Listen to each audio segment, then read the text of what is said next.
অধিকাংশ মেয়েদের তালাক হয় উল্লেখযোগ্য তিনটা কারণে। জানেন আপনি মা, আপনার মেয়ের তালাক কেন হচ্ছে? অধিকাংশ মেয়েদের তালাক হয় এই তিনটা কারণে। মেয়েদের তালাক হয়ে যায়, মেয়েদের ডিভোর্স হয়ে যায়। অনেক মেয়ের আছে স্বামীর সংসার করতে পারে না।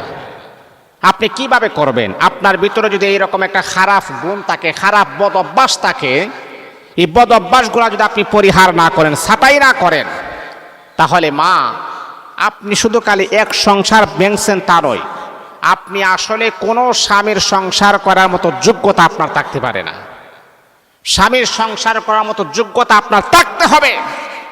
আর যদি এই তিনটা বদ অভ্যাস যদি পরিহার করেন, ইনশাআল্লাহ আল্লাহ পাক আপনাকে স্বামীর সংসার করার মতো যোগ্যতা আমার আল্লাহ দিবেন। কারণ আবার অনেক সময় আছে কি জানেন, যে না মেয়েটা আসলে ভালো, আসলে নম্র ভদ্র, হ্যাঁ কোনো অশৃঙ্খল না, এরকম কোনো গুণও তার ভিতরে নাই, কিন্তু স্বামীর সংসার করতে পারে না।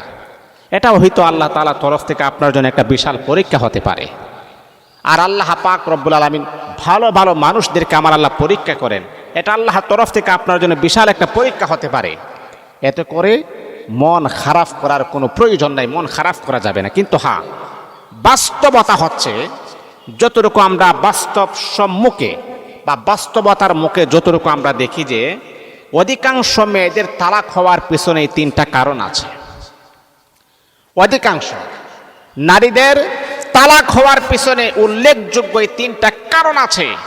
আর এই তিনটা কারণে নারীদের ডিভোর্স হয়ে যায়, স্বামীরা তাকে ছেড়ে দেয় বা তাকে না সংসার করবে না, এরকম একটা পরিকল্পনা চলে। তো এই জন্যে মা, আপনার স্বামী কেন আপনাকে নিয়ে থাকবে না, কেন আপনাকে নিয়ে সংসার করবে না, এটার কারণটা যখন আপনি জানবেন, আশা করি ইনশাআল্লাহ আপনি শুধরায় নেবেন, ইনশাআল্লাহ আপনি পরিবর্তন হয়ে যাবেন। আল্লাহ পাকের অশেষ মেহেরবানিতে আমার আল্লাহ আপনাকে সংসার করার মতো তৌফিক দান করে দিবেন। এক নাম্বার হলো, মেয়েদের তালাক হওয়ার পিছনে প্রথম নাম্বার যে কারণটা, সেটা হচ্ছে আপনার যদি অতিরিক্ত রাগ থাকে। অতিরিক্ত রাগ কিন্তু মানুষকে ধ্বংস করে দেয়, অতিরিক্ত রাগ কিন্তু মানুষকে বিচ্ছেদ করে দেয়। জানেন, মনে করেন আপনি এতটুকু স্যাক্রিফাইস করতে হবে, স্বামীকে অথবা স্ত্রী দুজন এতটুকু স্যাক্রিফাইস করতে হবে। একজন পুরুষের রাগ থাকতেই পারে, কিন্তু আপনি একজন নারী হয়ে, একজন মেয়ে হয়ে এত অগ্র মেজাজ, এত রাগ, এটা কিন্তু আপনার সংসারকে ধূলিসাৎ করবে, এটা কিন্তু সর্বনাশের দিকে আপনাকে অগ্রসর করে নিয়ে যাবে। কারণ রাগ মানুষের থাকে, এটাই স্বাভাবিক। মনে করেন স্বামী যদি রাগ করে, স্ত্রী চুপ, কোনো কথা বলবেন না, একেবারে অ্যাক্টিভ না, কোনো কথা বলা যাবে না। আপনার স্বামীর রাগ উঠে গেল, একটা কথাও আপনি বলবেন না। যখন তার রাগ যখন ঠান্ডা হয়ে যাবে, তখন আপনি আপনার স্বামীর কাছে গিয়ে বলবেন, স্বামী হে, তুমি যে রাগের মাথায় আমাকে গালিগালাজ করেছো, এই অন্যায়ের জন্য আপনি আমাকে গালিগালাজ করলেন, কিন্তু আমি তো এই অন্যায়টা করি নাই। যখন আপনি সুন্দরভাবে আপনার স্বামীকে যখন আপনি বুঝাবেন, আমি তো আসলে এটা করি নাই, কিন্তু সেটার জন্য আপনি আমাকে গালিগালাজ করলেন, তখন দেখবেন আপনার স্বামী নিজের ভুলটা নিজে বুঝতে পেরে আপনার কাছে এমনকি ক্ষমা চাইতে পর্যন্ত বাধ্য হয়ে যাবে। স্বামী যদি তার স্ত্রীর কাছে মাফ চায়, এতে কোনো ভুল হয় না, এতে কোনো অন্যায় হয় না। এই আল্লাহ পাক রব্বুল আলামিনের বান্দা বান্দি দিলের কান লাগায় শুনেন, যদি মা গো আপনার স্বামীও রাগ করলেন, কিন্তু আপনিও কি করেন, রাগ দেখালেন। রাগের উপরে রাগ, আগুন যখন লেগে যায়, আগুনের মাঝে আপনি বাতাস করেন, আগুনটা বাড়ে না কমে, বাড়ে। কিন্তু আপনার স্বামী এই মুহূর্তের আগের অবস্থায় আছে, কিন্তু আপনিও রাগ দেখালেন, এতে করে সংসারের ভিতরে আগুন নিববে না, আরো জ্বালায়া যাবে। এই সংসার কখনো টিকার সম্ভাবনা নাই। এমনও হতে পারে আপনি আপনার স্বামীর সাথে যখন তর্ক করতেছেন, আপনার স্বামীর সাথে যখন আপনি রাগের মুখে যখন কথা বলতেছেন, আপনিও রাগ দেখাচ্ছেন, আপনার স্বামীর মুখ দিয়ে এমনও হতে পারে, এমন কথা বের হতে পারে, যদি আপনাকে 3 তালাক দেয়া দেয়, সারা জীবনের জন্য স্বামী স্ত্রী অবৈধ হয়ে গেল। স্ত্রী রাগ করলে স্বামীর উচিত স্বামীও চুপ থাকতে হবে, আর স্বামী রাগ করলে স্ত্রীর উচিত স্ত্রী চুপ থাকতে হবে।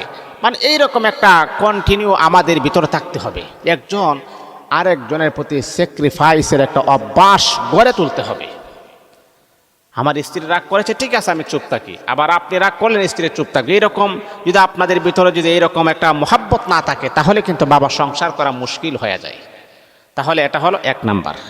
অধিকাংশ নারীদের তালাক হওয়ার পিছনে প্রথম নাম্বার যে কারণ, অতিমাত্রা রাগের কারণে।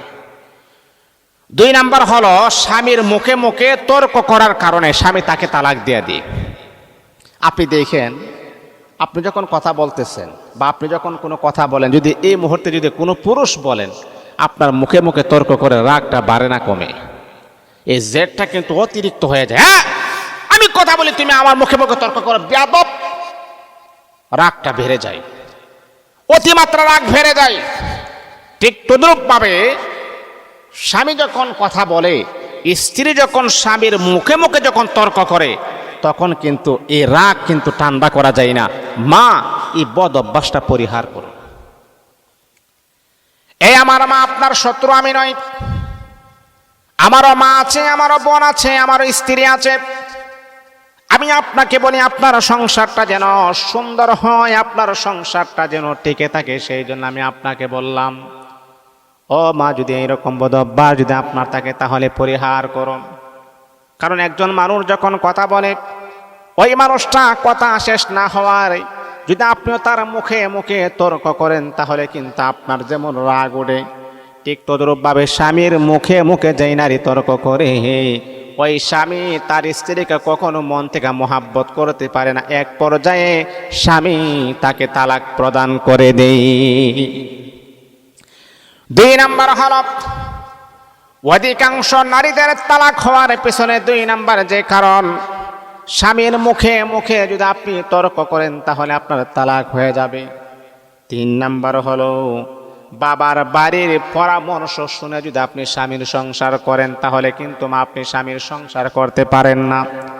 মনে রাখতে হবে মা, অনেক মহিলারা আছে বাবার বাড়ির পরামর্শ শুনে, বাবার বাড়ির কথাবার্তা শুনে, মার কথা শুনে, ভাইয়ের কথা শুনে, বোনের কথা শুনে, দুলাভাইয়ের কথা শুনে, না না মারে, আপনার বিবাহ হয়ে গেছে, এখন আপনি সমস্ত কথাবার্তা শুনবেন আপনার স্বামী এবং শ্বশুর শাশুড়ির, মার কথা শুনবেন না। মা যদি আপনাকে কুপরামর্শ দেয়, বাবা যদি আপনাকে কুপরামর্শ দেয়, সেইগুলাকে কখনো মাথায় নেবেন না।